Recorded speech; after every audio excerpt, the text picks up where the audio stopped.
The Paul Leslie Interviews. I'm very proud to announce today's special guest. He is Count Mbutu. He is a world-renowned percussion player. He has his solo work. He's also been touring quite a bit with the Deric Trucks band. He's appeared with numerous bands, and it's our pleasure to welcome him here today. So I'd like to welcome Count Mbutu to the program. Hello, how you doing? Thank you so much for making the time to do this. I do appreciate it. Thanks for having me. It's a pleasure. I'd like to know a little bit about how you got into congas, how you got this love for percussion. Well, I started out, really playing a little piano, a couple other instruments, and I met some fellas in the neighborhood that had congas, and we all went out and bought a drum apiece, and so we were sitting around trying to learn to play them. And that was a school in Atlanta called Neighborhood Arts Center, and it was put together by, she is the mayor of Atlanta now, but during that time she was working in Maynard Jackson's office, and she put together a school called the Neighborhood Arts Center. And she brought in some African instructors, and she also had Spike Lee teaching. We had a theater company called Just Us Theater there. And I also met Jan Rico Scott, which is the Deric truck drummer, during that period of time. That was 1975, I think, probably before you was born.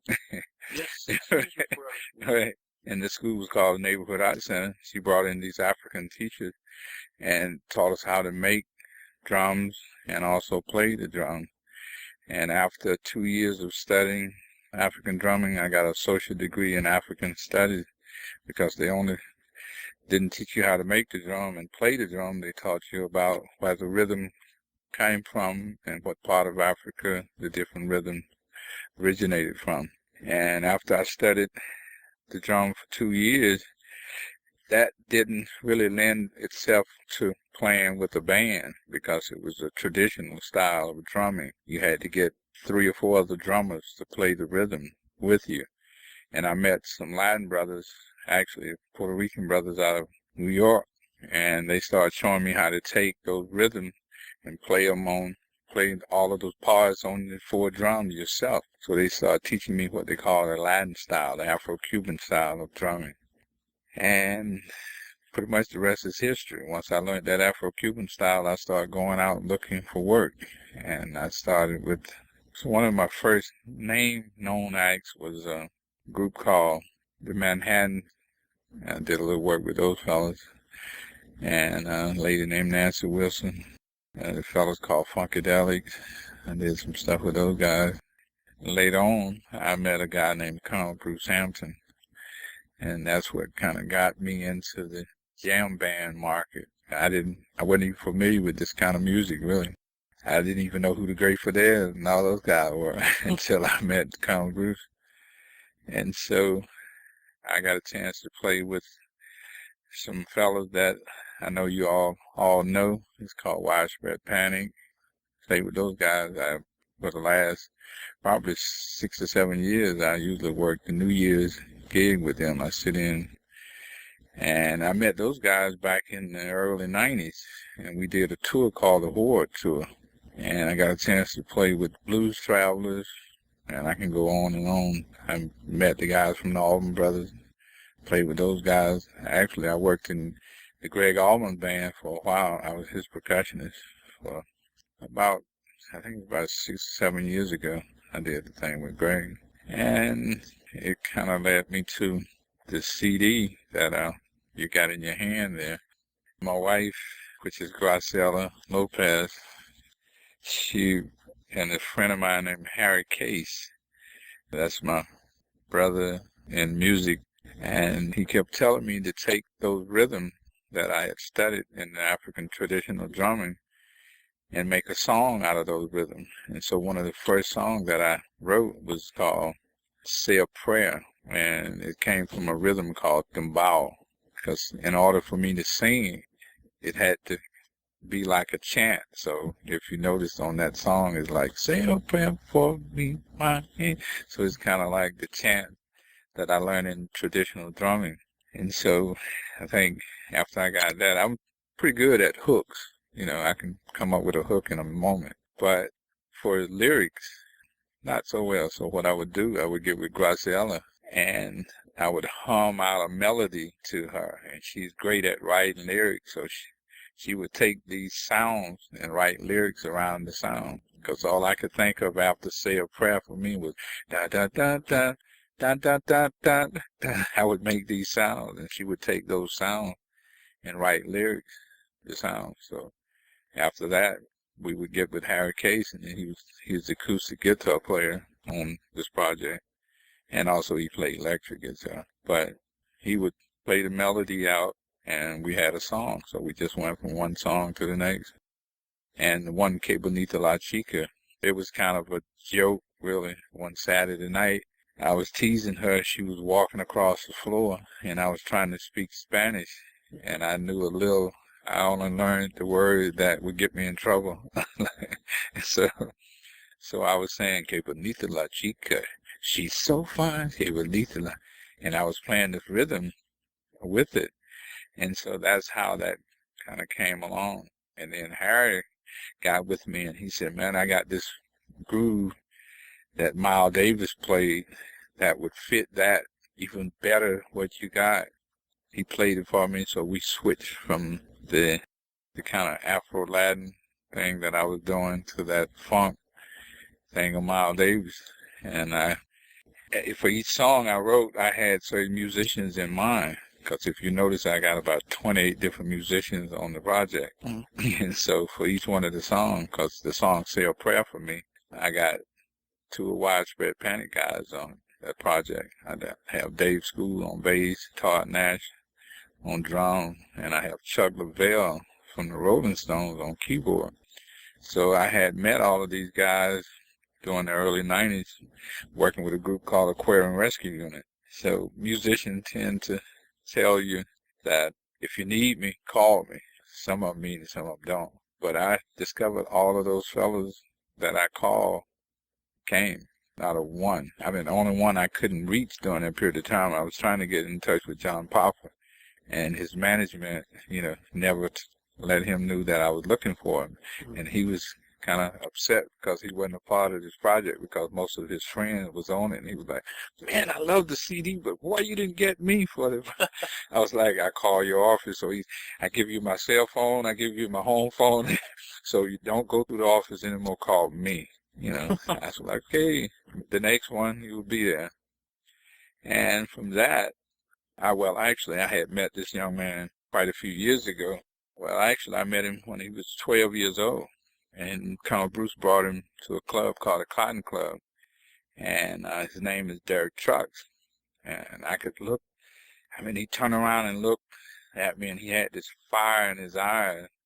And I told Jeff Sight, which is Department Q258, the drummer with the Aquarium Rescue Unit, I said, man, something special about this kid. I only have seen that kind of fire from a couple other people's in their eyes. And Otia, the bass player, had that same kind of fire when he played. He look at you and you don't want to look in his eyes because he looked like he'll kill you.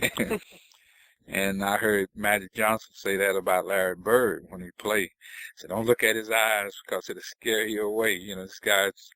And so you could see it in Deric. And so this was when he was 12. And I think at the age of 15, he took me out on the road with him, and he gave me this ring, which is a Gibson guitar. And I was like, what does this mean? He said, well, I guess that means we are engaged in music. And so about a year ago, he told his wife, he said, did you know Count and I was engaged? She was like, beg your pardon? He said, well, we are engaged in music. She was, oh, okay, understand. Yeah. So that was the kind of the beginning of my relationship with Deric. And last year in May, he asked me to go out, to do this CD that we had released on February the 21st called Songline. And I would love for you all to go out and buy it because it's a great CD. Not because I'm on it, but it's because it's just a great CD. And you don't have to take my word, go buy it, and it'll prove that I'm not joking. So he asked me, well, actually, I done one before with him It was called Joyful Noise. I Hidden Note magazine had one of the fellas that asked me some question about the CD, and I was telling him the reason this CD is so much better than, I said, if Joyful Noise was on a scale from 1 to 10, Joyful Noise was a 7. This is a 15 because it's off the scale without a doubt. And it's all because of the producer that we had that helped put it that high, because we worked with this producer named Jay Joyce. And Jay was the kind of producer, he could bring the best out of musicians, creative best out of musicians. A lot of producers get you in the studio and they start telling you about, I wanted to sound this way, I've been doing this for 25 years, and then musicians tend to turn professional on them. And once they do that, you just play, you become almost like a robot musician, and music don't have no feel to it. And I think that's what happened with the project that we did in Joyful Noise. But what our management did with this CD, they made it comfortable as possible for us. They sent us up to Nashville, and they rented these condos. And they put me and Rico in one condo by ourselves, 3-bedroom condo we had to ourselves. Deric and Mike had a condo to themselves. Todd and Kofi had a condo. And so Rico and I've been knowing Rico for over 30 years. I was telling you, I met him at the Neighborhood Arts Center, but I really didn't know him until this past year. We got a chance to bond. We would get up in the morning, go to the gym together, come back, and I make the stuff that I call my freaky fruit juice. I take spinach, carrot, parsley, and all that stuff, and put it in a juicer, and we drink it, because I'm kind of a health nut. In order to make it to close to 6 to 1, you have to kind of keep yourself in good shape and healthy to stay with these young guys like Deric and them on the road, man, because they got energy unbelievable. And so this gave us a chance to bond. And when we would get to the studio, Jay would get us to try things, try this, try. He didn't say, do this. He said, try it this way, try this. And then after we go through these different tracks, and then we would listen, they would play it down. He would play them down for us, and we would pick the best one, we would lay maybe, before he would record it, we would go over it maybe 3 or 4 times, and then he would start tracking. And then he would track one, and then he would go to another, track again. And we only did 1 song a day. And what he would do, he would record it, mix it down, the vocals and everything on that song as you go. A lot of people would go through, laying all of the tracks, bring the percussion in last, put the little stuff, But he did everything live together with the vocals. Sometimes the scratch vocal, he kept the scratch vocal if it sounded right. And he would mix down. We'd come in the next day and we would hear the mix, and it was like, whoa, this thing sounds great. So we'd go to the next song, and we end up doing a great CD without a doubt. That Songline CD, I can also testify. I've been listening to it nonstop. My favorite song on there, it's actually one of my favorite songs that they do, and I never know if I'm pronouncing it right. Is Sahib Daribandi? I think you're right. Yeah, I love that song. I'll let Deric handle that. I'm missing a few T's here, so I can say the C's and stuff don't come out clear. But as far as other conga players go, we had Leon Mobley on the show, and we're having Ralph MacDonald come on, and I'm very excited about that. I'm a big Ralph MacDonald fan. What kind of conga musicians do you think those are the good ones? When you hear them, you think that's a legend in conga playing. Yeah, well, Ralph, without a doubt, Ralph, because when I first got into the business and started playing, I was probably old as Ralph or older, but I started a little late. I didn't start until I was in my 30s when I started, because I was a land surveyor the early days of my life. But Ralph was a guy that I really studied, listened to his music, because just about all of my LPs during that time was the vinyl LPs, was Ralph with the percussion on most of them. Mm-hmm. And I studied Ralph all the time. I listened to most of it. And Mongo Santa Maria, some of those guys, because I had got into the live music, and I took lessons from Armando Peraza, which was Santana's percussion during that time. I took a few lessons from him. But Ralph, I'll tell you the story. I did a recording with the group. I think it was Omar Hakeem produced this project. And when I heard the CD on radio, I thought it was Ralph. And I ran in the house and I taped it because I thought it was a new CD with Ralph. And so when they sent me the CD, finally, it was me. I was like, oh, I was embarrassed. I studied him so much, I sounded like Ralph MacDonald to myself when I heard the CD. And so from that time, I started trying to, I really walked away from listening to a lot of conga players after that. I listened to bass players, sax players, because I changed my style a bit after that. I started playing, I sit up with 4 congas and I play melodically. And I started listening to guys like Giovanni Hidalgo and different other Cuban, Puerto Rican percussionists that impressed me a lot is Mark Quinones. I mean, you know, a lot of people don't know how great a percussionist this young man is. They only see him with the Alvin brothers playing timbales and little congas and stuff. But I had a chance to, a few weeks, I think about three or 4 weeks of rehearsal. We had a group called Frogwing, and Butch Truck put this group together. And Mark and I had a chance to just woodshed and practice together and became good friends. Man, he just blew me away. I mean, he was doing things. I have to go back to these scales. On a scale of 1 to 10, I was a 5. Mark was a 15. And I was like, I couldn't believe, you know, because I had been sitting in with him with the Alvin brothers, and he just played a little bit, and I didn't realize he was that great a conga player, timbale player. I mean, just all-around percussionist. And without a doubt, he's one of the best out there now. That's without a doubt. And there's a few other guys, Richie Garcia. I mean, Richie, I think it's Richie. Oh, man, I'm kind of trying to think of Richie's last name.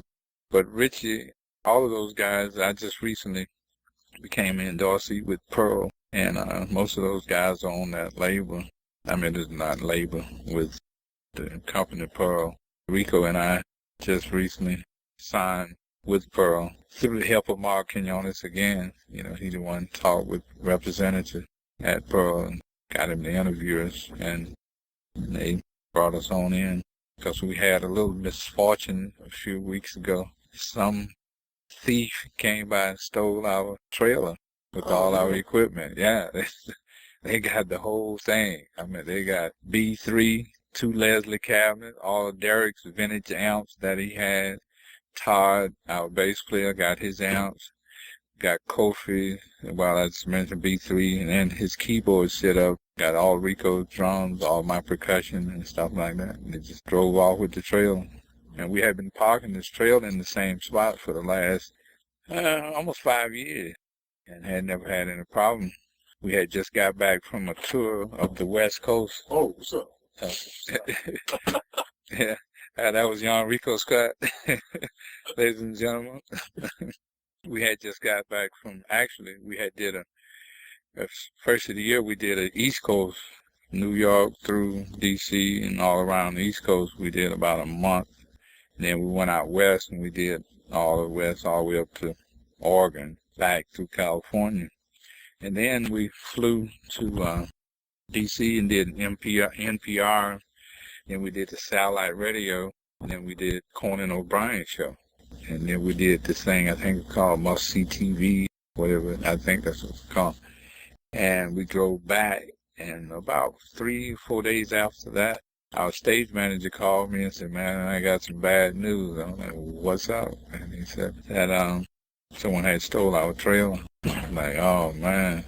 I couldn't believe that because I had one drum. That is going to be almost impossible to replace because I kind of made it, put it together into my set. And just about everybody lost some things that pretty personal to him and that they've been had. Rico did. I know Deric. Because one of his amp, they asked him why he keep that old amp around. He said it's almost like a security blanket, you know. And I could tell from the show last night, everyone was playing this new equipment. And it took a while kind of for everybody to kind of get back into the groove and feel comfortable with their instruments and stuff, because you're playing this new gear and it feels almost like you're traveling and you got rented equipment and stuff when they bring in all of this stuff, for you to play. But after the first set, we ended up doing 2 shows last night. And I would like to say also, all our prayers go out to Oteil Burbick. He was in a motorcycle accident. I think it was Thursday evening or something. And I don't think it's, from what I heard, his hands and everything was okay, but he hurt other parts of his body pretty bad, so he's gonna kind of be out of action for a while. But he was supposed to open up for us last night in Savannah. We did a show on the festival in Savannah, and he wasn't able to do that because of that. But yeah, we have a thing coming up called the Wani Music Festival, which he's supposed to be a part of that, his band and the Alvin Brothers performance that he's supposed to be a part of. I wanted to know if you could tell us something about someone in this band, anyone in this band, like Deric, maybe, or Rico Scott, something that we might be surprised to know about. Well, a friend of mine, Harry Case, was asking me about, I guess the way Deric perform on the stage, a lot of time they think he's shy, but there's not a shy bone in his body. And I think, I don't know whether you perceive that from him, but if you stick a mic in his face, you can't stop him from talking. But I don't know, is a thing about him in his performance. He'll come out and he get in this position and he don't move a lot, because I tease him a lot saying you need to take your hair loose and put a fan next to it and let it blow. Shake that hair loose, and then you're going to have the latest bras and all of the other stuff coming at you on the stage. So it's funny to him. I think that's something most people think he's very shy, because he tends to walk out. But I think this is something he's been doing most of his life, and for Deric, is all about music. It's nothing, the hype, he cared less about any of that stuff, because I know for a fact his career probably could have years ago been gone up to where it's going, look like this year. But he cared less about that. It's music with him, It's all about music, because he have had all kind of opportunities to play with these different rock bands and stuff, and he turns it down because there's oh man, I'm trying to think of his name. I don't know. I still don't know a lot of these rock people. He came out when we was in California, and he followed Deric around, and he been just really, he loved Deric's music, and quite a few other people. I don't know whether you heard that he's supposed to be going out with Eric Clapton. Yeah, I've heard that. Yeah, later this year. But, he kind of admired a person like Eric. He liked his music and stuff. But he not doing it to enhance his career. He doing it because it's something, I guess he feels that it could help him, working, playing with someone like that, to learn a little more. Because I just look at him, he still like a sponge. He just absorbs stuff, as he go. And I've been knowing him for all these years, and I just watch him grow, like how he just came from this little kid. But he's still a kid to me.